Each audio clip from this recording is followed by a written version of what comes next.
there, welcome to another video from the Vickers MG Collection and Research Association. This one's taken a little bit of time to put together, but it's one I'm really pleased about because it seems to be the very near the end of a project that I've been working on now for a few months. So it's time to sort of share that with you. I've alluded to it in a few social media posts and sort of conversations with people, but we're really pleased to be able to announce the next book that we'll be doing, and it's another reprint. So those of you that are familiar with the 33rd Battalion Machine Gun Corps history and memoir that we did last year, this is it, and there are still some copies available if you want one of those.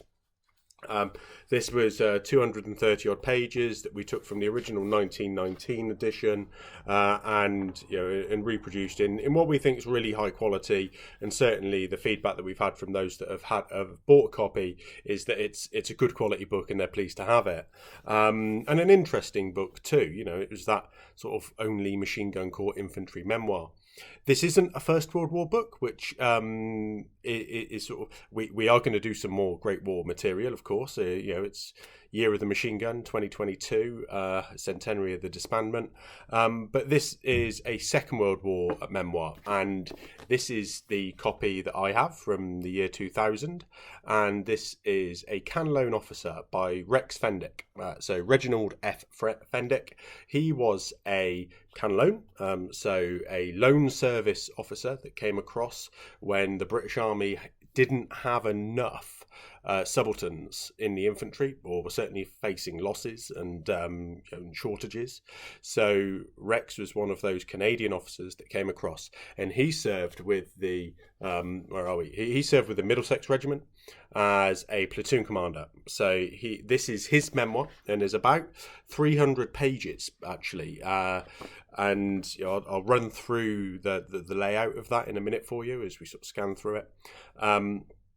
And I had the opportunity to speak to Rex in the 1990s. I used to phone him in Canada and vice versa, to talk about his experiences, and he was one of those first people that got in touch with me as a collector, a teenager at that point, interested in the Vickers. So this is another sort of great sort of personal connection, really, to a machine gunner and to a memoir that is absolutely rich in material.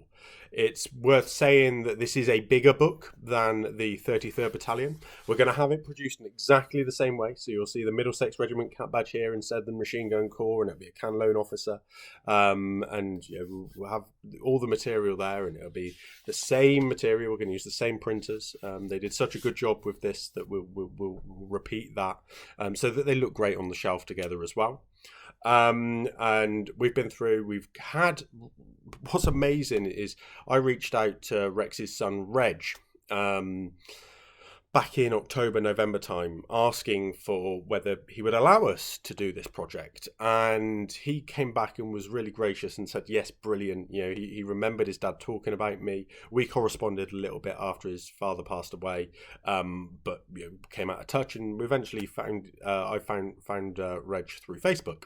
So managed to get in touch with him and reach out and discuss the opportunity to reprint his father's memoir. And what was quite nice is Reg still had, don't need that there, still had all of these photos, and he still has, as you'll find in the book, a lot of the material that his dad took back from Northwest Europe with him as well. So Reg, brilliantly from Seattle in Washington, has rescanned all of this material, all of these photos, all of the maps. So we've got those in full color, high resolution material, and added some new material too. So he found some additional photos, he found some additional paperwork. His dad kept everything from the war. Reg still had his father's Colt 45. We include a picture of that in the book. His private purchase Colt 45 rather than the issue one. But it's all of this information that documents not only a machine gunner, but it's a really good machine gunner memoir, and and Rex wrote a really detailed appendix about the Vickers machine gun. But it's not only that; it's it's a great platoon commander's memoir as well. So it's on a par with 18 Platoon, and many people know about 18 Platoon. From my personal view, it's a better memoir. Rex, wrote this from the 1980s onwards, so a similar sort of period of reflection as Sidney Jarry had about that book. But hopefully you'll read it and you'll think this is a great memoir. So it's he joins 2nd Middlesex as a reinforcement officer, reinforcement holding unit number 34. He joins it, I can't quite remember the date, but in June, after platoon commanders had been lost on D-Day, because obviously they were part of 3rd Division, so one of the assault divisions on Sword. They lose some platoon commanders, some subalterns and other men, and Rex is one of those that replaces them. So the book documents his whole period from there until he returns to Canada back in 1945, very late 1945, and it's just a brilliant memoir of 18 months of war, but going all the way through Belgium, Holland, and into Germany, and in a period of occupation as well, where he moves to the 1st 7th Middlesex from the 2nd Battalion. He serves. He originally was going to go into the King's Own Scottish Border as 6th Battalion and 15th Scottish. So there's some linkages there, particularly with the likes of Monty's Men, the Living History group. They've portrayed that unit. But it's a great memoir, and hopefully it will be of interest to anybody interested in the Vickers machine gun, anybody interested in Normandy and Northwest Europe and into Germany, anybody actually that wants to understand something about leadership and the relationship that Rex has with his platoon and all of the different relationships that exist within that platoon as well, and an interesting thing about perhaps serving with foreign foreign troops, allied soldiers. But he was a Canadian, so he was more. I've reprinted the all the pages from the brochure that the CANLOAN officers had, and in there some FAQs, and it's like, what if the Scottish, the Welsh, the Geordies, what if they don't understand my accent? It was an FAQ in that brochure. So it's really interesting to understand that. So we hope to have this available in February. So not long. Let's say I've finished the first layout draft. I've got some tweaks to do. You're going to see it before I've done those tweaks. But we hope to have that out. It's going to be slightly more expensive than the 33rd Battalion book. We did this for £25. It was 236 printed pages. The CANLOAN book is 300 printed pages, and just because of printing costs we need to increase that price £2 or £3. Might be up as far as 30, but whatever, it's still a really good value material book for that. We may well launch an ebook at the same time. We may well provide that within that cost as well. Those are some things that we just need to work through. Postage costs will be at cost. So previously we took a bit of a punt, we lost on some, we gained on others, but now you can order it through the shop and everything, and the postage costs will be all correct. So let me just take you through the PDF and scroll through that for a few minutes, and you'll see what we've done, and I'll pick out some extracts and stuff, I'm sure, and read through. So say that will be there might be a pre-order period, so please do let us know. Please let us know if you're interested, because it's important to sort of gauge the print run of this stuff, because we don't like to do reprints straight away. So we did 200 copies of 33rd Battalion.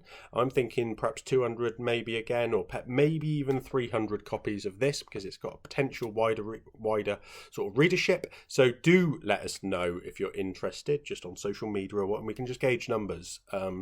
We know how the 33rd Battalion took off. Bear in mind that we do obviously have a couple of other books in the shop as well. So the Pride of the Emigees book is still there. And we are the UK supplier for that, or EU as well, and a fair bit of the rest of the world. So Chipotle is still doing their sales in North America.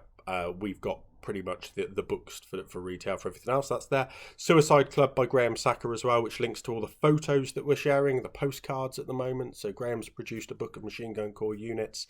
We have this book coming out, and then later or throughout the year, we've got another memoir that hopefully we're going to get out in April. That's new to print. That's never been published before, but that's a great war memoir. And then we have a couple of other books in line. So, hopefully you like what we're doing. Please let us know. Let's take a look at A CANLOAN Officer. Here we go. This is that closer look at the text, the final draft for initial review. So that's just what I've called it. I don't think that's any particular name, but this is now what I've sent over to Matt, one of our directors, who will put the high-res graphics in, because my computer simply isn't powerful enough to do that and then render it as a decent PDF. So I've produced all the text that Matt will take cleverly and put together, so and turn it into the full book, but largely the layout's done. So we've reproduced the front cover of the original book in there as well, and you can see, this is the Rex bottom left here with his best mate Mac, and Mac was also a CANLOAN officer at CDN, and it's just nice to you can tell their friendship actually as you go through the book. So, this is that CANLOAN brochure really. So March 1944 is when they were first sent it, and we've rescanned all these photos and all this material. Or what I say, Reg has done that. Rex's son. Great photos to sort of go through. These maps. These maps here have been rescanned high res. You can see that obviously this is the low res proof. We're going to go through all that. Rex had press photos of this, and he's gone through it and named people in there. So it's good material that's just much wider than just the machine gun content that would exist. So great material that I hope you as a reader will enjoy. I've really enjoyed going through this again. It's probably 15 years since I last read it cover to cover. It's great to be able to let's say jump back into this and really read afresh what Rex did. And just to sort of stop on that table of contents, you can see he covers his story from Canada and his training with the St. John's Fusiliers into Sussex, New Brunswick, where they had the camp for CANLOAN officers, A34 Special Officers Training Camp, training centre. And then his trip to Normandy via the UK, what he was then doing, where he joined up, the operations, so he was at Charnwood, Goodwood, the breakout there, up to the Maas, the winter on the Maas, and then Christmas 44, onto the Rhine, and then into Bremen, some great detail on the attack at Bremen, and we've included, let's say, the various maps as well. I'm just going to skip forward to some of that material. So this is one of those maps firing onto Bremen and the Focke-Wulf airfield that's up here. Now these maps are Rex's maps. They're not from anywhere else. These lines that exist upon them are his targets. On some of them are the zero lines that were used to set the Vickers in his platoon. So all of this is on the maps. One of those maps has scorch marks from where he was blown up in his carrier. So super detail. He's got photos of during the shoot as well, and the quality of these once they've been scanned in. Look at those liners stacked up. Now this is all about pepper pots. So hopefully you've seen the videos that have been put together, the work we did with real-time history covering pepper pots. This was some of the source material that Matt Moss used for his video, CANLOAN Officer. So it's all going to be there. And then if you want to know about the Vickers, Rex wrote a really detailed appendix. There's Rex firing the Vickers back in 1995. but a really detailed appendix of all the different aspects of the Vickers, and probably one of the most valuable things in there that I certainly remember looking at as a teenager in the 90s, when teenagers shouldn't be perhaps learning about indirect fire. But I was, it was this diagram. So it really explains how that all works. Well, if we've indexed it as all, we learned that with the 33rd Battalion. A great reference book has a good index. We've indexed all the people and the places. So, we'll provide this separately in a couple of weeks' time so that you can really understand whether the book's of interest to you or not. I'm sure if you start looking at the index, it will be. Index the places that are in there, the units, the different units that are covered. Obviously, we haven't indexed second Middlesex or third Div because they are throughout the book, but you can see there some of the different things. And Rex was a really technical individual, so we've indexed the other terms as well, which includes obviously the weapons. We haven't indexed Vickers, there's no point. But the different tanks that he came across, the different armoured vehicles, different rifles. He was a rifle collector, so he went home with a G41. He went home with a K98, a Mannlicher, the Mauser sporting rifle. All those things. He collected stuff, which is quite remarkable and quite understandable. But so we'll end there with a portrait of Rex as well that he had done by a German civilian in November 1945. I think I said earlier he left in 45. It was 46, I think. But his timeline of service is really incredible. So I do hope you buy a copy of this when it's available, read it, enjoy it, and learn not only just about the Vickers machine gun, how machine guns were used in the Second World War. People overlook that. They think it's a First World War weapon a lot of the time. I'm sure if you're watching and listening to this video, that's not what you think. But hopefully this book being out there and being more widely available than the private print run that Rex did, I really do hope that you enjoy it and learn more about the Vickers, learn more about the comradeship that was in a machine gun platoon. They weren't decimated, or they weren't impacted in the same way that a normal infantry platoon was. So there was a lot of time to build up the friendships and relationships in a different way. I'll leave it there. This is going to run between sort of 27-30 quid. Ebook probably available at the same time. Let us know what you think. Let us know if you're interested, and stay posted to our social media, where you will be able to be notified straight away of when this is available and ready to order. Thank you for watching. Please remember to like and share the video and subscribe to the channel. Please support us on Patreon if you're able to, and let us know of anything you'd like to see in the future. I look forward to hearing from you.